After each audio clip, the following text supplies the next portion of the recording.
Hello বন্ধুরা, রঙিন গল্পে আপনাদের স্বাগত। আমাদের গল্পগুলি যদি আপনাদের ভালো লেগে থাকে তাহলে আমাদের চ্যানেলটাকে সাবস্ক্রাইব করে পাশে থাকা বেল আইকনটিকে ক্লিক করে দেবেন।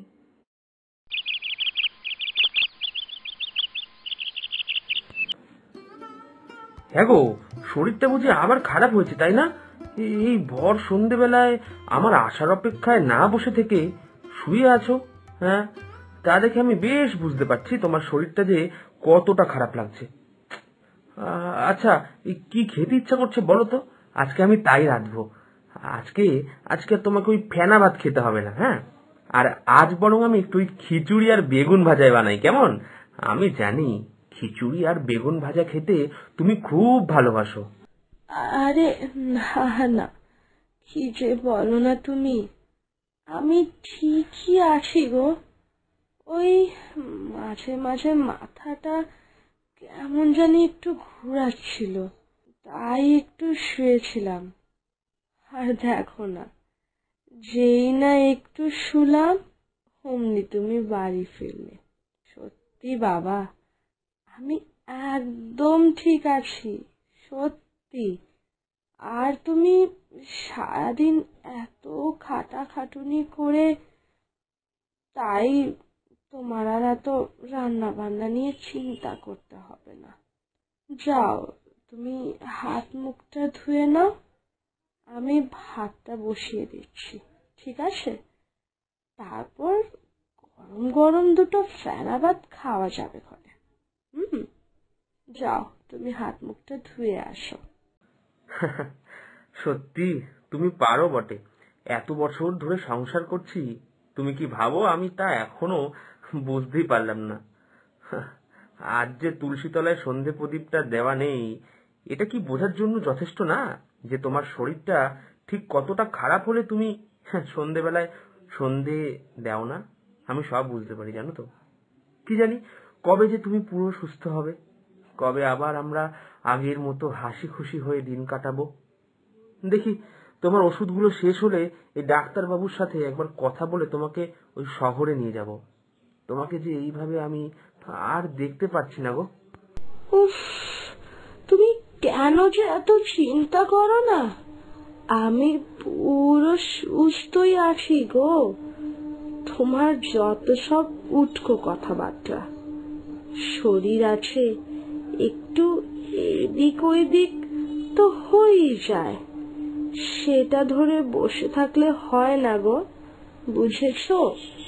নাও, এখন যাও, হাত মুখটা ধুয়ে নাও, ঠিক আছে? যাও তাড়াতাড়ি। সত্যি পাগল লোক একটা। কি জানি কবে আমি সুস্থ হব আর ঘর সংসারের সব কাজ আমি সামলাতে পারবো। এই মানুষটা আর কতদিনই বা পরিশ্রম করবে? ওনার এত পরিশ্রম যে আর চোখে দেখা যায় না।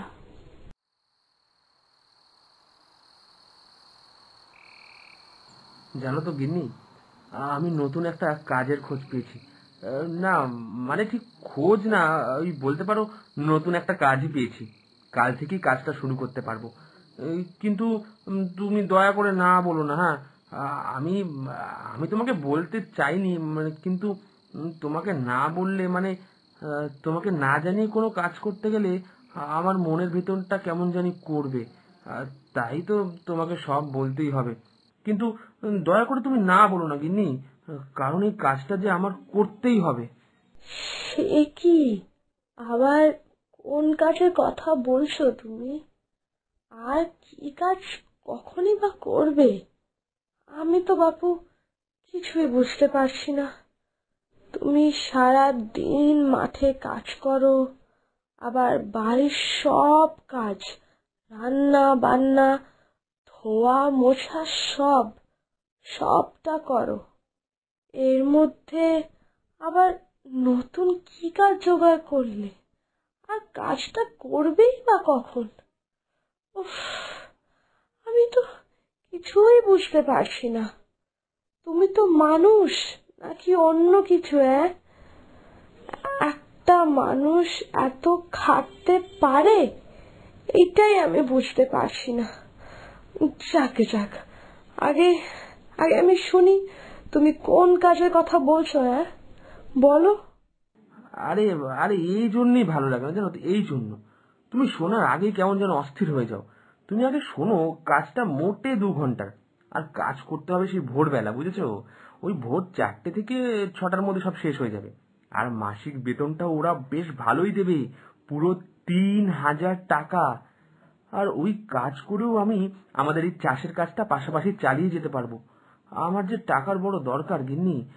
টাকা না থাকলে শহরে গিয়ে যে তোমার চিকিৎসা করানো সম্ভব না। ধর বাবা, আগে শুনি তো কাজটা কি। তোমার শুধু এই টাকা টাকা করা আর আমার শরীর নিয়ে ভাবা, তাই না? তোমাকে কতবার বলেছি আমার এমন কিছু হয়নি, তুমি তো বুঝতেই চাইছো না। উফ, আচ্ছা, ছাড়ো এসব, আগে বলো তো কাজটা কি। আহা আরে, কাজটা তেমন কিছুই না, ওই বিশ্বাস বাড়ির গোয়াল পরিষ্কার করা। তুমি তো জানো বিশ্বাস বাড়িতে গরুর দুধের কত বড় ব্যবসা। ওদের গরু আছে অনেক, তাই ওই গোয়াল ঘর পরিষ্কার রাখা, মানে ওই গোয়াল ঘরটা ঝাড় দেওয়া, গোবরগুলো নিয়ে ওই পাশের ডোবায় ফেলে আসা, ওখানে জমিয়ে রাখা, আর গোয়াল ঘর ধোয়ানোর ব্যাপার আর কি, এই সব কিছু, এই ছোটখাটো কাজ। এ, তুমি তো জানো এইটুকু কাজ করতে আমার বেশি হলে ওই 2 ঘন্টা মতোই লাগবে। তেমন কোনো কাজ নেই। আর ও করে আমি ঠিক মাঠে চলে যেতে পারবো। তুমি ভাবো তো গিন্নি, এখান থেকে যা টাকা আসবে, মানে ওই 3,000 টাকা দিয়ে প্রতি মাসে তোমাকে শহরে নিয়ে চিকিৎসা করাতে পারবো। আর আমাদের ডাক্তারবাবু তো বলেছে যে তোমাকে যদি শহরে নিয়ে গিয়ে চিকিৎসা করাতে পারি, তাহলে তুমি কয়েক মাসের মধ্যে একদম আগের মতো সুস্থ হয়ে যাবে। এই এই এই থামো দেখি, থামো। তুমি কি পাগল ঠাগল হলে নাকি?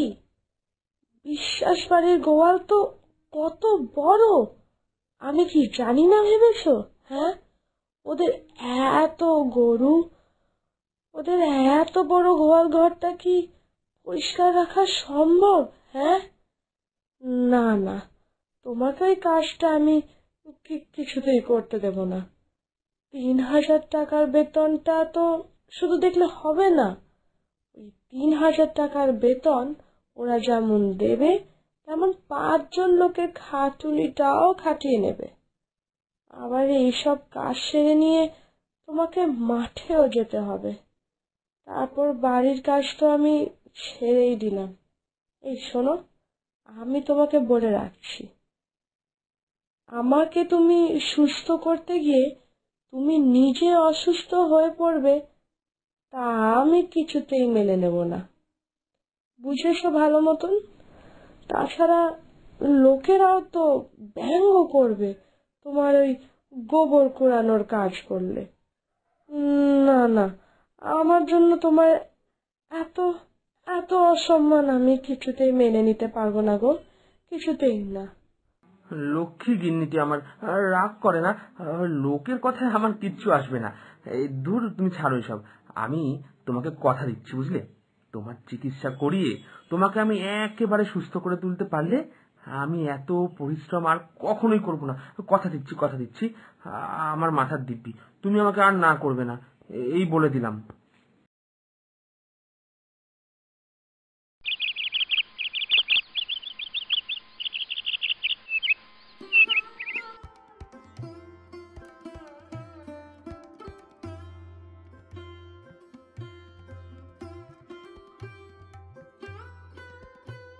কি রে মদন, তুমি তো দেখি ভালোই এই মেয়েদের মতো কাজ করতে পারো। হ্যাঁ, এতদিন তো দেখতাম নিজের বাড়িতে ওই বউয়ের সব কাজ তুমি করতে। ওই আর কি, বাসন মাজা, উঠোন ঝাড় দেওয়া, জামা কাপড় কাচা। তা এখন দেখছি ওই বিশ্বাস বাড়ির গোয়ালের গোবর কুড়ানো, গোয়াল ঝাড় দেওয়া, এইসব কাজও তুমি করছো। হ্যাঁ, সত্যি মদন, তোমার জবাব নেই। তুমি যে মেয়েদেরও, হ্যাঁ, মেয়েদেরও অদম। হ্যাঁ, দারুণ দারুণ। হ্যাঁ, একদম একদম। তা এবার থেকে তাহলে মানুষের বাড়ি বাড়িতে ওই বাসন মাজার কাজটাও শুরু করে দাও। কি বলবো, তাহলে তো ভালো মন্দ হয় না, অনেক কাজ বাড়িতে। হ্যাঁ, তা মন্দ বলেননি দাদা, অনেক কাজ বাড়ির আমি জানি, সব কাজই তো করতে পারি, অসুবিধা কি আছে? যদি বাসায় কাজ করতে পারি তাহলে তো আমি রাজি, আমি করতে পারবো। কারণ কাজের তো আর কোনো ছেলে মেয়ের ভাগ থাকে না, সবই আমাদের মন গড়া বানানো নিয়ম। একজন মহিলাও প্রয়োজনে টাকা রোজগার করতে পারে, সংসার চালাতে পারে, আবার সংসার সামলাতেও পারে। তেমনি ছেলেরাও রোজগার করার পাশাপাশি সংসার সামলানো, ঘরোয়া সব কাজ করতে পারে। অন্তত আমি তো পারি। আমার বউয়ের খুব অসুখ গো দিনেশদা, ওকে সুস্থ করার জন্য আমি সব কাজ করতে পারি, ওকে ভালো রাখার জন্য আমি সব করতে পারবো, সব। তাতে আমাকে গোবর কুড়াতে হোক আর নর্দমা পরিষ্কার করতে হোক, যাই করতে হোক না কেন, আমি সব করতে পারবো। ওর মতো মানুষ তো আমি নিজেও না। আমার গিন্নি কত অসুস্থ হয়েছে, কিন্তু কই কোনোদিনও তো তার সামনে এক গ্লাস জলটুকুনিও ধরিনি। না না না, এই মিথ্যা পুরুষত্বের থেকে মদনের মতো মানুষ হওয়াই ভালো। হ্যাঁ, আসল ব্যাপার এটাই। হ্যাঁ,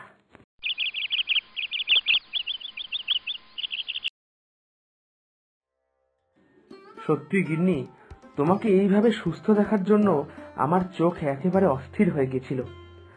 তুমি এখন পুরোপুরি সুস্থ, আর এখন থেকে আবার তোমার হাতে সুস্বাদু রান্না খেতে পারবো।